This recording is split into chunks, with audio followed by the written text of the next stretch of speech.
আজকে রান্না করবো কাতলা মাছ। আমাদের এখানে রাত্রিরে ঝড় হয়েছিল প্রচন্ড, তো আমার এই নয়নতারা ফুল গাছগুলো ভেঙে মাটিতে পড়ে গেছে। তো আমি লাঠি দিয়ে ফুল গাছগুলোকে দাঁড় করানোর চেষ্টা করছি, কিন্তু দাঁড় করাতে আর পাচ্ছি না। তো আমি অনেক চেষ্টা করে ফুল গাছটা রেখে দিলাম, আর পাচ্ছি না, তো ভেঙেই যাচ্ছে। একটা গাছ মাটিতে পড়ে গেলে হতো, তিনটেই পড়ে গেছে। কি আর করব, গাছগুলোকে মাটিতেই রেখে দিলাম। চেষ্টা করে তো আর দাঁড় করাতে পারলাম না। তো যাই হোক, চলে এসেছিলাম উনুন পাড়ে। এসে উনুনের চারিপাশটা ভালো করে ঝাড় দিয়ে পরিষ্কার করে ঝাঁটিয়ে চলে এসেছিলাম কলপাড়ে। এসে বাসনগুলোকে মেজে বাসনগুলো একটা একটা করে এবার ধুয়ে নিচ্ছিলাম। আর সকালেও কিন্তু মেঘের অবস্থা একটুও ভালো না, তো মেঘ করে আছে, রোদ্দুর দেয়নি। তো যাই হোক, বাসনগুলো কিন্তু আমার সব ধুয়ে নেওয়া হয়ে গেছে। বাসনগুলো সব নিয়ে এসে রেখে বসে পড়লাম কড়াইতে আর হাঁড়িতে মাটি দিতে। তো কড়াইতে মাটি দেওয়া হয়ে গেছে, হাঁড়িতেও মাটি দেওয়া হয়ে গেছে। তো আর কি, উনুনে হাঁড়ি বসিয়ে দিয়ে কুলোতে করে চাল বেছে চালটাকে ঝেড়ে নিচ্ছিলাম। তো চাল আমার ঝেড়ে নেওয়া হয়ে গেছে। গামলাতে চালটাকে ঝেড়ে কলের থেকে চাল ধুয়ে নিয়ে এসে হাঁড়িতে চালটাকে ঢেলে দিয়ে দিলাম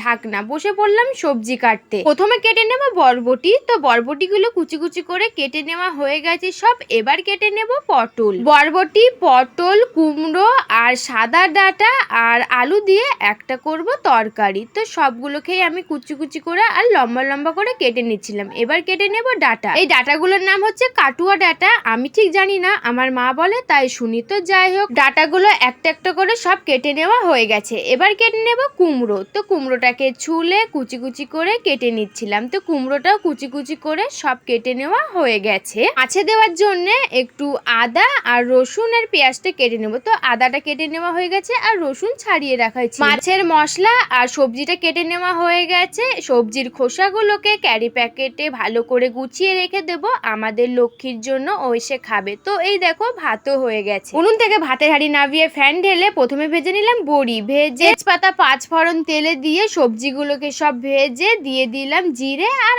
আদা বাটা দিয়ে ভালো করে নেড়ে চেড়ে দিয়ে দিলাম জল দিয়ে নেড়ে চেড়ে সবজিগুলো হয়ে গেছে সেদ্ধ। বড়িটা ঢেলে দিয়ে কিছুক্ষণ রেখে দিয়েছিলাম। সবজি রান্নাটা হয়ে গেছে। বাটিতে তুলে রেখে, মাছগুলো কিন্তু কালকেই ভাজা ছিল, তো মাছগুলো আজকে অল্প তেলে ভেজে নিয়ে তুলে রেখে পেঁয়াজ ভেজে মশলা, টমেটো, লবণ, হলুদ দিয়ে মশলাটাকে ভালো করে কষিয়ে দিয়ে দিলাম জল। আর জল দিয়ে নেড়ে চেড়ে কিছুক্ষণ রেখে দেবো। জল দিয়ে নেড়ে চেড়ে কিছুক্ষণ রেখে দিয়েছিলাম। মাছের ঝোল ফুটে গেছে। মাছের ঝোলে একটা একটা করে কাতলা মাছগুলোকে দিয়ে নেড়ে চেড়ে দিয়ে দিলাম ধনে পাতা, দিয়ে দিলাম চাল মগজ বাটা, দিয়ে নেড়ে চেড়ে কাতলা মাছের তরকারিটা রান্না করে নেওয়া হয়ে গেছে।